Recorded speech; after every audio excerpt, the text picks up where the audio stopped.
Hey, I've been following you. Thank you. Am I speaking to me, Prof?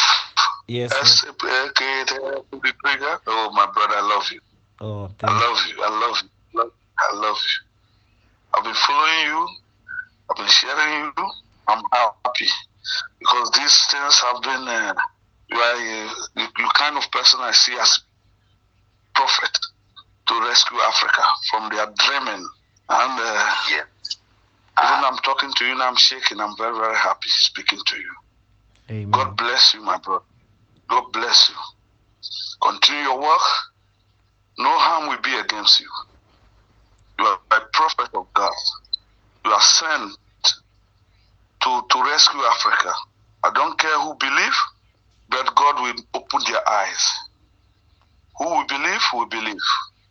But keep your work, my brother. Amen. Keep your work. Keep your work. I'm behind you. I support you. I love you. I love you. That is all I have to say. I love you. Okay, my brother. Thank you so much, Keep my doing your brother. work. Keep doing your work. My Amen. name is my name is Dash. I'm speaking from Holland, and I'm happy. And this I've been preaching this kind of thing embarrassed to African people. A lot of us. Some of them they know me with it in my city where I live. Maybe some of them will be here talking to you. In fact, I've been speaking about it long time that we are dreaming because I've been in church for years. I've seen many things happen in church. Even there are some which happened to me. Even my ex, the pastor in the church was sleeping with my ex-girlfriend, but they asked the girl to keep quiet. I don't want to call names, but the pastor is late. Yeah. Then I left to the same different city in Nigeria. Luckily, in the same house area where I rented apartment, the same pastor was transferred to different church, the same branch, different branch in the same city. Then I attended his church. He invited me. He presented me as a son that is not doing the right thing sometimes. Many times in the village, you get different news that is sleeping with a man, a woman in the bush. Then youth police start chasing people. You know, the same things happened to a girl I was dating. He found out I was dating a girl. They gave me suspension in the church. And this guy told me this pastor have been making advantage of her till he raped the girl. Yeah. The girl brought the pants with my cousin. And this was I was a little bit witness of it. This guy told me this pastor invited her to come and take care of the baby. And this pastor have a very beautiful wife with 2 kids. God knows I'm speaking the truth.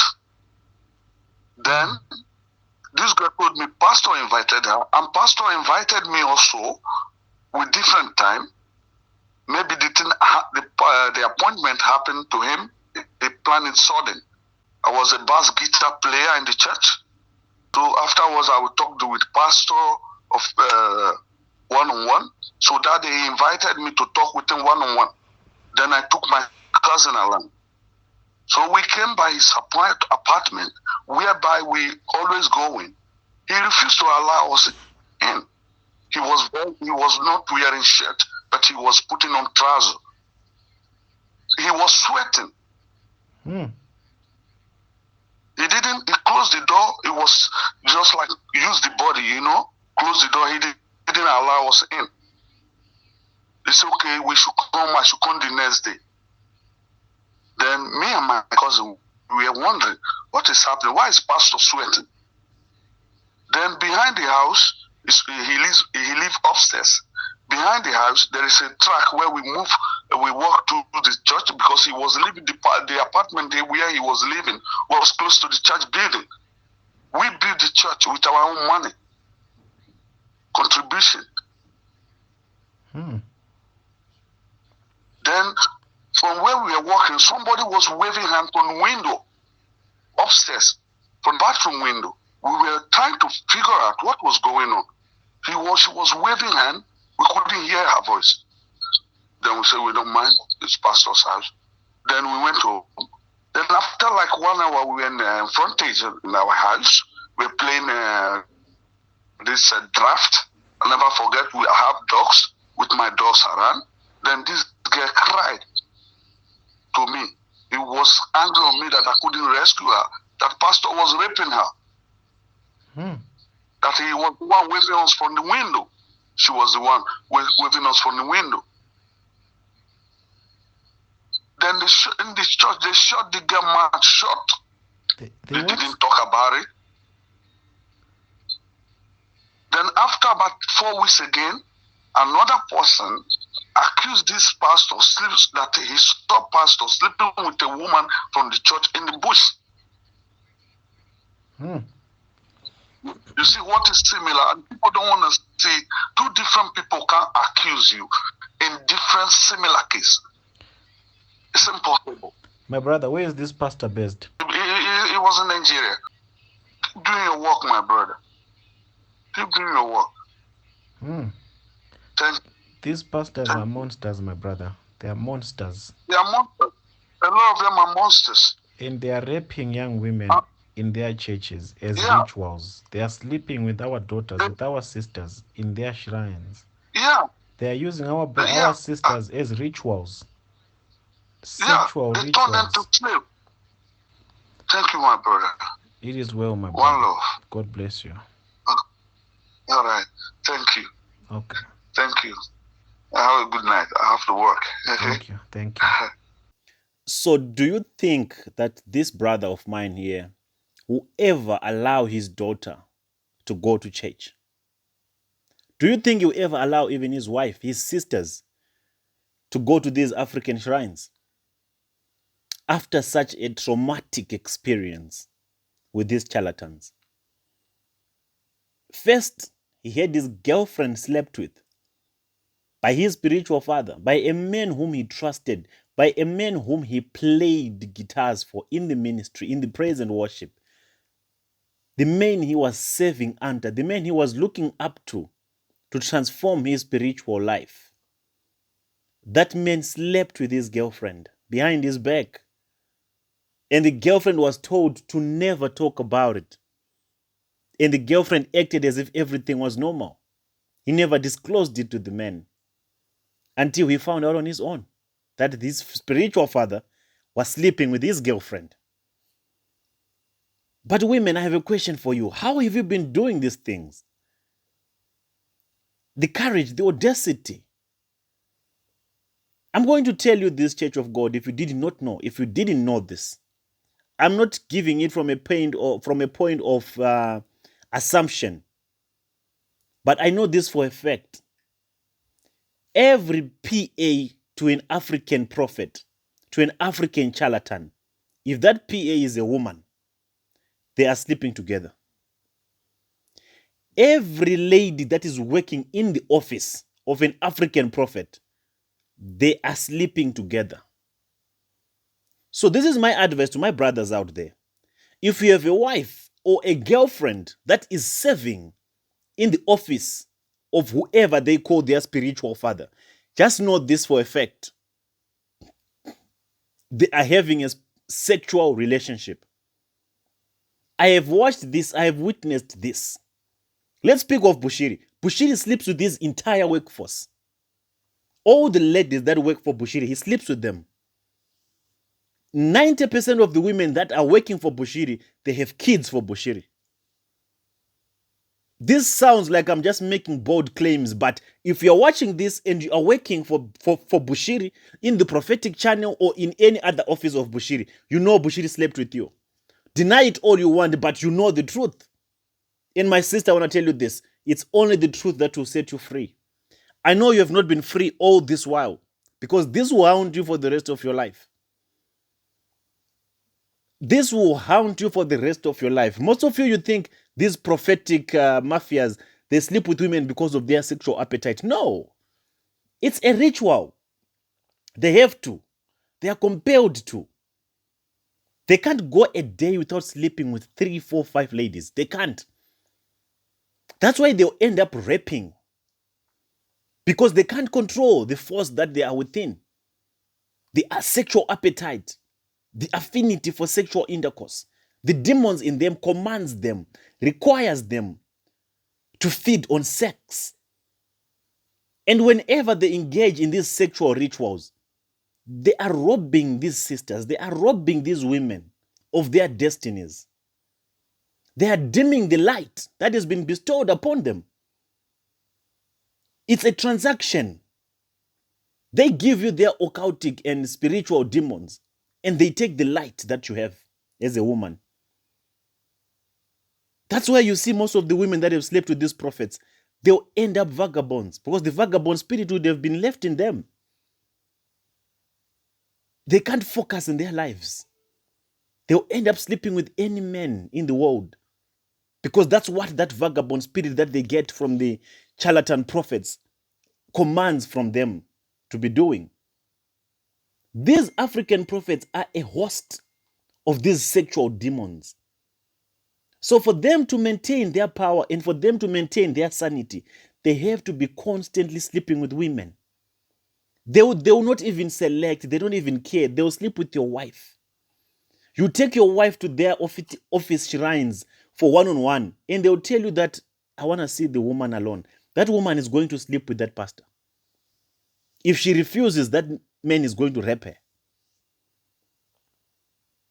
Tell me one prophet, African prophet, one, just one, that you want to clear on these sexual allegations. Just one. Tell me one. Any African prophet that you can think of now. Just one. Tell me one that you think is innocent of these sexual rituals. Just one. You can't name one. There's none. They're all dirty. They're all ritualists. And they all have this appetite for sex that is unquenchable. In each and every shrine, prophetic shrine that you attend to, this is a message to the women. Women, you can relate to this because you know the truth. And I've received plenty of testimonials from women that have been sleeping with prophets. But because they don't want to affect their marriages that they are into right now, they don't want to affect their relationships, they would rather not have me post their testimonials. But there is no African prophet that is faithful if he's married, that is faithful to their wives.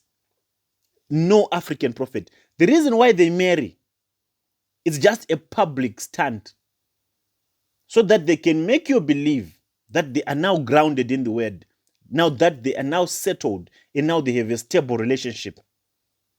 Those women that you see them parading with on social media, they don't even share the same bed with them. Those are just for a public stunt to make gullibles believe that our father has a mother so that you can have a spiritual mother as well. But they barely, Jeremiah Omoto does not even stay together with his wife. They don't even, share the same bed. Jeremiah Omoto has been sleeping with young women and impregnating young women in Nigeria. And any young woman that wants to come out and talk about it, Jeremiah would deploy police to go and arrest those women, threaten them, and put them in fear. Bushiri does not sleep with Mary. They don't share their matrimonial bed together. They don't. To those that know what I'm talking about, you know this for a fact. Mary is just a stunt, a public stunt figure.